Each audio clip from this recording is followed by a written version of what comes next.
The year was 2007, the air sharp with the promise of early autumn as the morning sun spilled over the serrated peaks of the Bitter Pine Mountains, turning the mist into rivers of gold. Elara Quinn, a 29-year-old wildlife photographer from Denver, stood at the edge of the North Ridge trailhead, tightening the straps of her weather-worn backpack, her breath visible in the chill. She had been planning this trip for months, a 7-day solo trek meant to clear her mind after a difficult breakup and the sudden death of her father, who had taught her to love the silence of the wild. She wasn't running away, she was trying to listen again to the world that had once given her peace. Her last message to her sister, Norah, was short and cheerful. "No signal where I'm going. Don't worry if you don't hear from me for a week." Those words became the last proof she was ever alive. Elara signed her name on the trail register at Bitter Pine Ranger Station just after sunrise. She wore a navy fleece jacket, khaki cargo pants, and a camera harness strapped tight across her chest. Rangers remembered her as polite, confident, and calm, someone who seemed to know what she was doing. Her route took her through the old mining pass, a steep, remote trail where radio signals often failed and storms rolled in without warning. Locals said that beyond the marked path, the woods grew strange, the kind of quiet that made people hear their own thoughts too loudly. Elara wasn't superstitious, but the stories lingered. Old miners who vanished in tunnels never found again, and hikers who reported hearing knocking sounds beneath the ground at night. By late afternoon, she had climbed higher than she'd planned, her camera capturing jagged ridgelines, twisted trees, and the skeletal remains of what looked like a collapsed lookout tower from decades past. Her video journal, recovered later from her camera, showed her smiling faintly as she said, "This place feels ancient, like it remembers things people have forgotten." The footage cut off just after that, her voice swallowed by wind. She made camp near a narrow stream and lit a small fire, recording the flickering light on her lens as it danced over the rocks.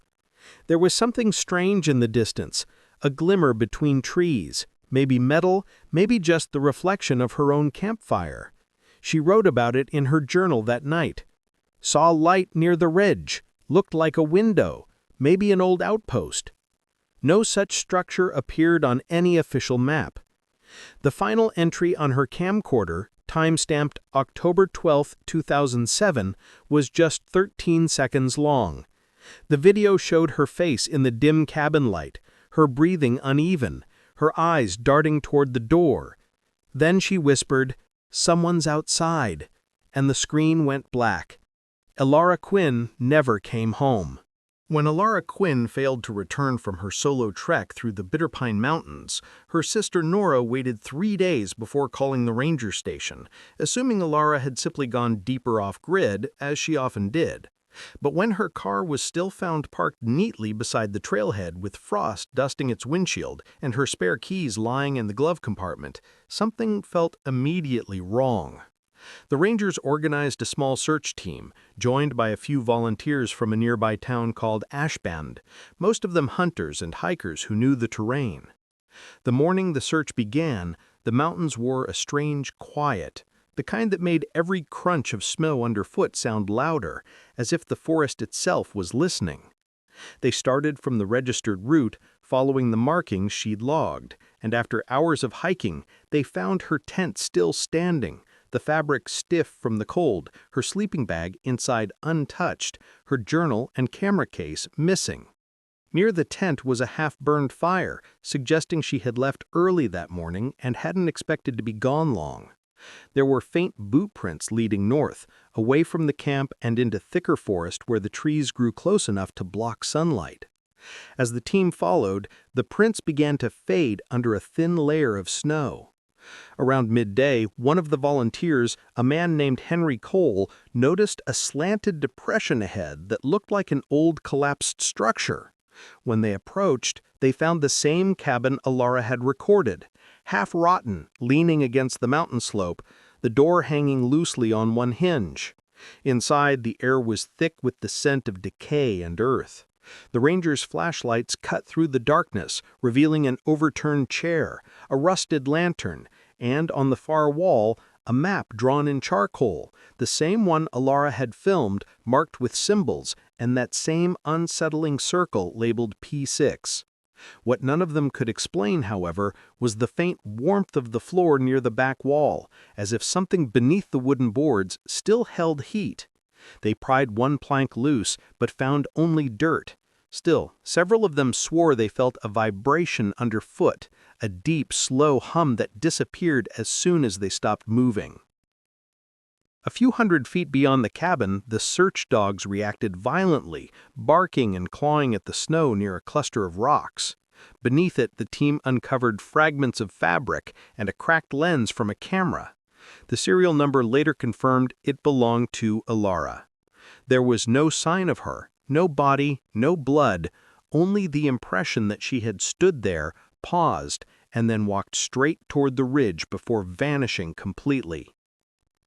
Over the next week, helicopters scanned the valley, divers checked the mountain streams, and thermal drones swept the ridge lines, but nothing appeared. No signal, no trace, not even a scent trail after the 6th day. By the 2nd week, the official search was called off, and Bitter Pine became another place on the long list of wilderness disappearances no one could explain. Norah refused to let it rest. She quit her job, moved temporarily to Ashbend, and spent her savings hiring private trackers. She met with locals who told her strange stories about light seen in the forest, about a sound like drilling that came from the earth after storms, and about a hiker who went missing years earlier near something called Post 6. One old man named Errol, a former miner, told her that P6 wasn't a map marking at all, but a code used by the Bitter Pine Mining Company to label experimental shafts dug illegally after the main mines were shut down. He claimed those tunnels ran deep under the mountain, and that some had been sealed permanently after a collapse in 1964 that buried 12 workers. He said it was gas buildup, but those men, they were digging somewhere they shouldn't have. When Norah asked where that site was, he pointed toward the same ridge where Alara had disappeared.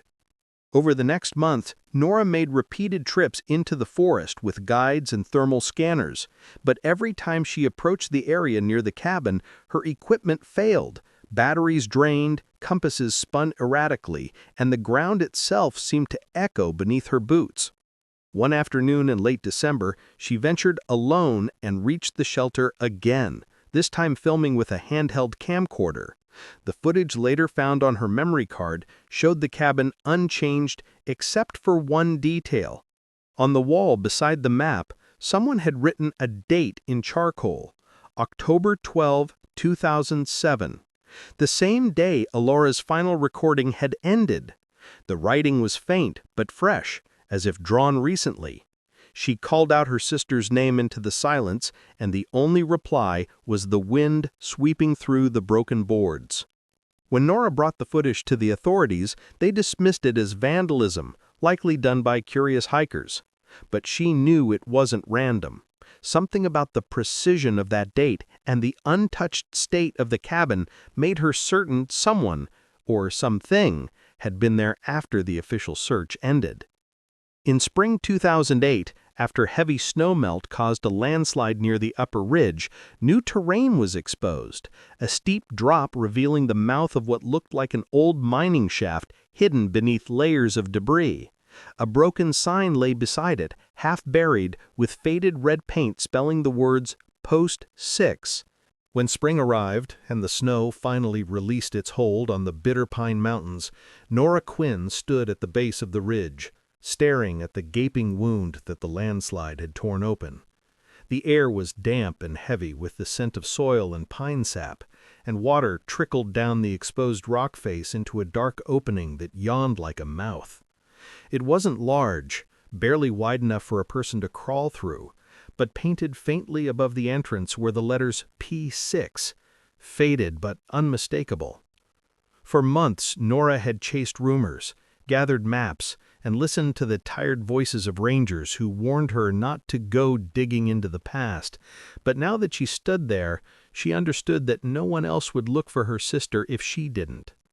She packed carefully, a helmet, flashlight, camera, rope, and a single flare, and before descending, she recorded a short message on her phone for her mother back home, just in case.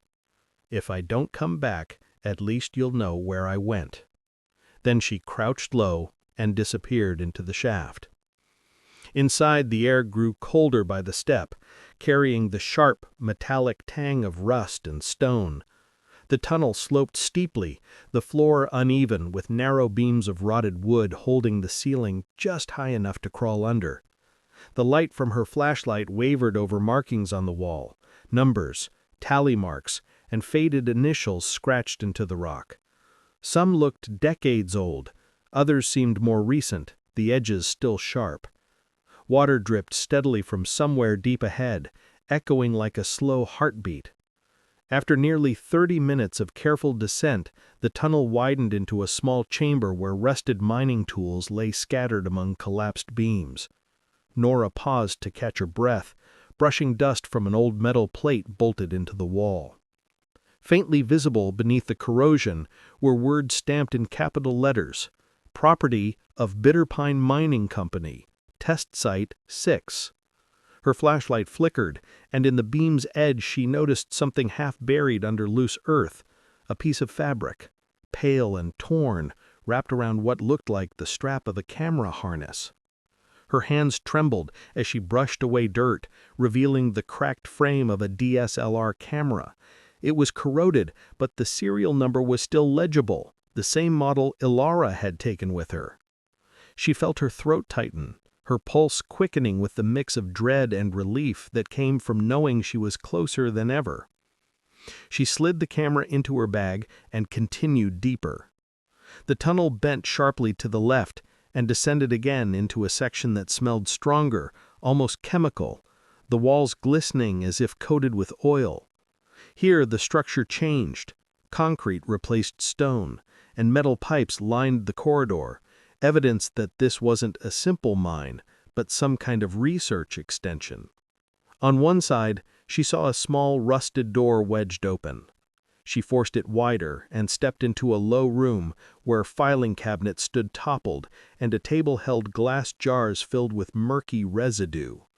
Papers lay scattered, their edges fused by moisture. On one surviving sheet, she read partial words: geothermal activity, containment breach, subject relocation. The rest was illegible. She realized she wasn't inside a forgotten mine. It was a concealed laboratory, a test facility buried under the ridge, one the company had never disclosed. Then came the sound, faint at first, a soft, rhythmic knocking echoing from deeper below. 3 taps, pause, 3 more. She froze, her breath shallow, straining to listen. It came again, slightly louder, and for a brief, impossible moment, it sounded like someone tapping on metal from the other side of a wall. Her light swept over the room until it caught a narrow hatch near the floor, sealed with bolts that had rusted shut. She crouched, brushing the surface clean, and saw a small viewing window clouded with grime. Behind the glass, something glinted. She leaned closer, wiped the glass, and recoiled. There was a shape inside, slumped against the far wall of a chamber beyond, skeletal, and still wrapped in the remains of a hiking jacket. On the sleeve was a patch embroidered with a small white bird, the same logo stitched on Ilara's jacket in every photo Norah had. Her mind blanked. The years of searching collapsed into that one unbearable moment as she realized she had found her sister. She sank to her knees, sobbing quietly, pressing her hand to the glass, whispering her name through the cold metal. When she finally managed to stand, she saw more. The chamber wasn't empty beyond Ilara's remains. There were old notebooks, crates, and a camera mounted on a tripod aimed directly at the body, its lens cracked but still intact. She forced herself to keep filming with her phone, documenting every detail, determined to bring proof of what had been buried here. But before she could retreat, another sound rolled through the tunnel, not tapping this time, but a deep mechanical groan, followed by a gust of warm air that blew dust into her face. The tunnel walls vibrated, and somewhere behind her, a heavy rumble echoed like a door sliding shut. Panic surged. She turned and began to climb back the way she had come, her flashlight shaking, heart hammering against her ribs. The air grew thicker, harder to breathe, but she pushed forward until the faint outline of daylight appeared ahead. She emerged, gasping, collapsing beside the ridge, coughing dirt, her hands bleeding from clawing through rock. She looked back once. The tunnel's entrance had partially caved in, sealing the darkness behind her. When she returned to town, the authorities dismissed her claims. They said no record of a facility called Test Site 6 existed, and the footage she tried to show them had been corrupted. The video stopped just before she reached the hatch. The camera she recovered was real, confirmed as Alara's, but the memory card inside contained nothing except static and 1 second of faint sound. 3 rhythmic knocks, echoing like they came from deep beneath the earth. 6 years passed before anyone mentioned the Bitter Pine Mountains to Norah again. She had tried to rebuild her life, moved back to Denver, and buried herself in routine, but the memories of that hollow mountain never left her. At night, she sometimes woke to the sound of tapping, soft and distant, as if echoing through the walls of her mind. Then, one cold morning in 2013, she received a letter without a return address. Inside was a single photograph printed on fading paper. It showed the entrance to the collapsed shaft she had found, now cleared and reinforced with metal supports, floodlights illuminating the tunnel. Written on the back were 2 words in red ink: "We reopened." Her hands trembled as she stared at it, a wave of dread rising from somewhere deep inside her. Within a week, she was back on the road to Ashbend, driving through fog and sleet until the mountains appeared once more, their peaks jagged against the gray sky. When she arrived at the ranger station, no one had any knowledge of new excavations. Yet when she asked about the area around Post 6, a young ranger hesitated before admitting that a private geological team had been surveying there for thermal data collection. The company name he mentioned, Norcrest Energy, matched the one printed faintly on a torn folder she had seen in that underground room 6 years earlier. Norah rented a small cabin near the base of the ridge and waited until nightfall to hike up. The air was bitter and still, the moon barely visible behind shifting clouds. When she reached the site, she saw that the old shaft entrance had indeed been rebuilt. Heavy machinery stood silent nearby, and a temporary fence surrounded the area. Beyond it, floodlights cast long shadows across the rock. The faint smell of oil and burning metal filled the air. She slipped through an opening in the fence and moved closer, crouching behind an abandoned generator. The tunnel mouth was open, a soft orange light glowing from within. For a long time she stood there, torn between fear and the desperate need for truth. Then she heard voices echoing faintly from below, men speaking in low tones and the clatter of tools striking metal. She waited until the sound faded deeper inside, then followed the slope down into the tunnel once more. The deeper she went, the stronger the air pressure felt, pulsing faintly like a heartbeat beneath the earth. The walls were cleaner now, reinforced with steel, and cables lined the ceiling. When she reached the main chamber, the one where she had found her sister's remains, she froze. The hatch was open. The viewing glass was shattered, the bolts removed, and the air beyond it was thick with dust. Inside the small containment room, the skeleton that had once been there was gone. Only the camera remained, lying on its side, with its red recording light blinking weakly, powered somehow by a cable running to a generator outside the frame. Her knees weakened as she stared at the empty chamber, her mind refusing to accept what she saw. Then she noticed something else. Fresh footprints in the dust, large, boot-shaped, leading away into a lower corridor that hadn't existed before. Someone had reopened the passage and gone deeper. She picked up the camera, its casing cold against her palm, and glanced at the small screen. There was a single new video file saved just days earlier. She pressed play, and the footage showed a man wearing a helmet-mounted light walking through the same tunnel, muttering to himself. Behind him, the walls seemed to shift, as if breathing. Then the screen flickered, and in the frame appeared a shape at the end of the corridor, human-like, unmoving, standing perfectly still. The man's voice cracked as he whispered, "Who's there?" before the video ended in static. Norah's breath came in shallow bursts as she backed away from the hatch. The lights in the tunnel began to dim one by one, a low vibration rumbling through the ground. She turned and ran, her boots scraping against the concrete, until the surface, where the cold night air struck her like a slap. The floodlights flickered once, then went dark, leaving the entire site swallowed by shadow. By the time authorities arrived the next morning, there was no trace of the equipment, no sign of any excavation, and the entrance to Post 6 was sealed again with solid rock, as if it had never been touched. Weeks passed after the night Norah saw the tunnel lights vanish, but the memory refused to fade. She could not explain what she had witnessed, nor convince herself that it had been a trick of exhaustion or grief. Every time she closed her eyes, she saw the empty chamber, the vanished bones, and the blinking red light of that camera, as if it were still recording something in the dark. Determined to prove it wasn't madness, she began digging deeper into the company mentioned by the ranger, Norcrest Energy, tracing old mining documents, geological surveys, and declassified industrial reports.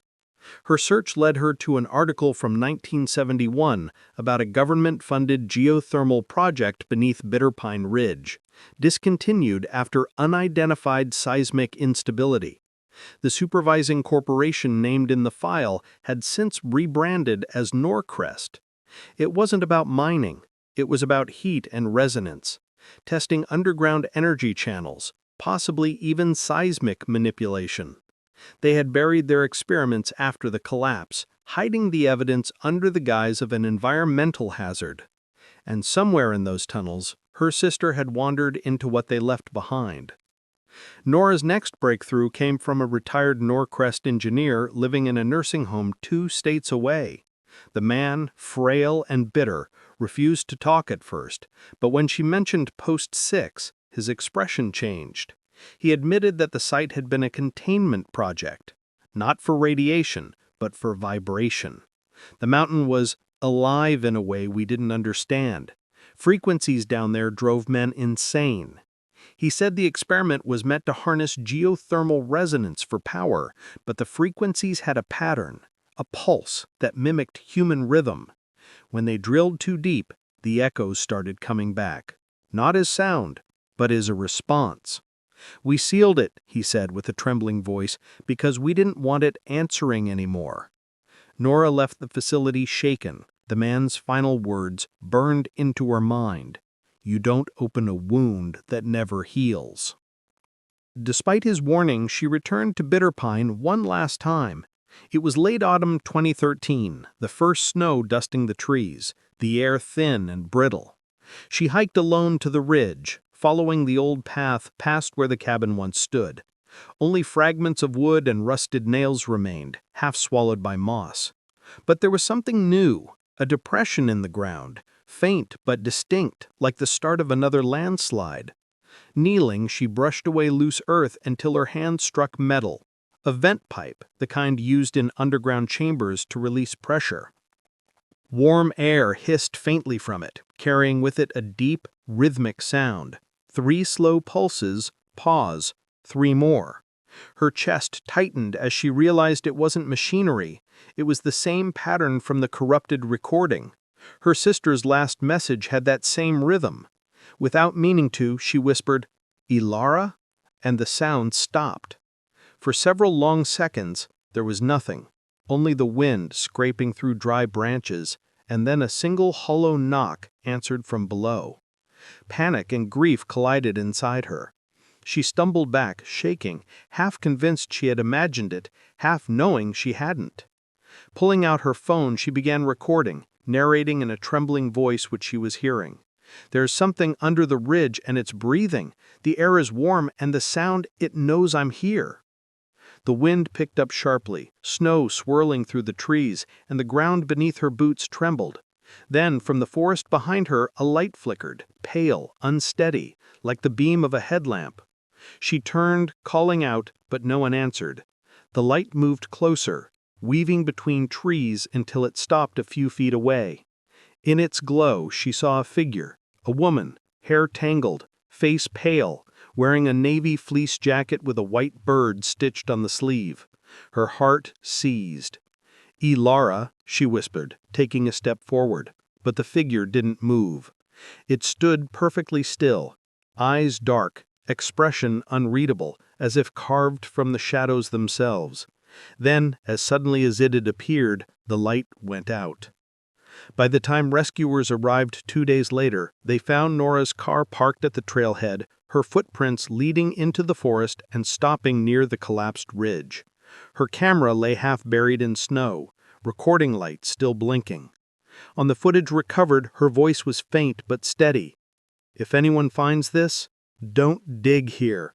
Don't open it again. Some doors should stay buried." The final seconds of the video showed the vent pipe trembling as a low, deep sound rolled from beneath the earth, a pulse that almost, but not quite, sounded like a heartbeat. Months later, hikers reported hearing tapping sounds near the ridge during storms, followed by faint echoes that mimicked their own movements. The Bitterpine area was eventually declared unstable and permanently closed. But locals still say that on quiet nights, if you listen closely, you can hear 2 voices calling from beneath the ground, one asking for help and another softly answering, as if the mountain never stopped listening.